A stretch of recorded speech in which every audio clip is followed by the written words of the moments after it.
नमस्कार दोस्तों, आज मैं आपको एक बहुत ही पौराणिक कथा सुनाने जा रही हूँ। शमशान में जब महर्षि दधीचि के मांस पिंड का दाह संस्कार हो रहा था तो उनकी पत्नी अपने पति का वियोग सहन नहीं कर पाई और पास में ही स्थित विशाल पीपल वृक्ष के कोटर में 3 वर्ष के बालक को रख स्वयं चिता में बैठकर सती हो गईं। इस प्रकार महर्षि दधीचि और उनकी पत्नी का बलिदान हो गया, किंतु पीपल के कोटर में रखा बालक भूख प्यास से तड़प तड़प कर चिल्लाने लगा। जब कोई वस्तु नहीं मिली तो कोटर में गिरे पीपल के फलों को खाकर ही बड़ा होने लगा। कालांतर में पीपल के पत्तों और फलों को खाकर बालक का जीवन जैसे तैसे सुरक्षित रहा। एक दिन देवऋषि नारद वहां से गुजरे। नारद ने पीपल के कोटर में बालक को देखकर उसका परिचय पूछा। नारद बोले, बालक तुम कौन हो? बालक बोला, यही तो मैं भी जानना चाहता हूँ। नारद जी बोले, तुम्हारे माता पिता कौन हैं? बालक बोला, यही तो मैं भी जानना चाहता हूँ। तब नारद ने ध्यान धर देखा। नारद ने आश्चर्यचकित हो बताया कि हे बालक, तुम महान दानी महर्षि दधीचि के पुत्र हो। तुम्हारे पिता की अस्थियों का वज्र बनाकर ही देवताओं ने असुरों पर विजय पाई थी। नारद ने बताया कि तुम्हारे पिता दधीचि की मृत्यु मात्र 31 वर्ष की आयु में ही हो गई थी। बालक बोला, मेरे पिता की अकाल मृत्यु का कारण क्या था? नारद जी बोले, तुम्हारे पिता पर शनिदेव की महादशा थी। बालक बोला, मेरे ऊपर आई विपत्ति का कारण क्या था? नारद जी बोले, शनिदेव की महादशा। इतना बताकर देवऋषि नारद ने पीपल के पत्तों और गोदों को खाकर जीने वाले बालक का नाम पिप्पलाद रखा और उसे दीक्षित किया।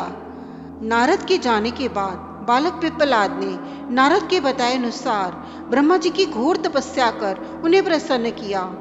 ब्रह्मा जी ने जब बालक पिप्पलाद से वर मांगने को कहा तो पिप्पलाद ने अपनी दृष्टि मात्र से किसी भी वस्तु को जलाने की शक्ति मांगी।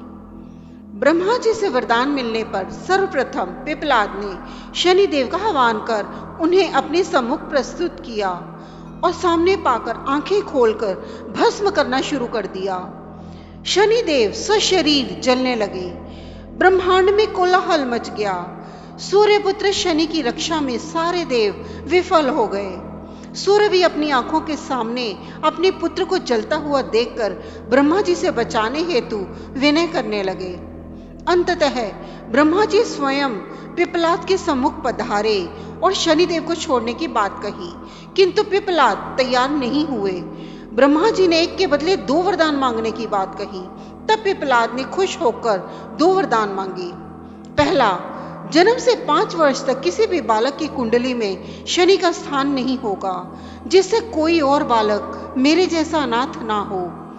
दूसरा, मुझ अनाथ को शरण पीपल वृक्ष ने दी है, अतः जो भी व्यक्ति सूर्योदय के पूर्व पीपल वृक्ष पर जल चढ़ाएगा उस पर शनि की महादशा का असर नहीं होगा।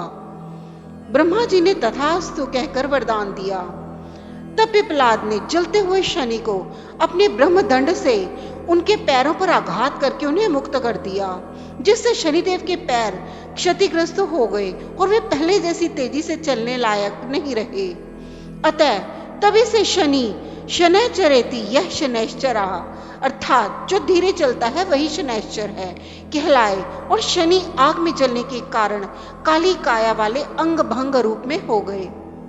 आगे चलकर पिप्पलाद ने प्रश्न उपनिषद की रचना की, जो आज विज्ञान का वृहद भंडार है। दोस्तों, कैसी लगी आपको आज की ये कथा, ये जानकारी? अगर पसंद आई हो तो कृपया इसे लाइक कीजिए, शेयर कीजिए और चैनल को सब्सक्राइब कर दें। नमस्कार।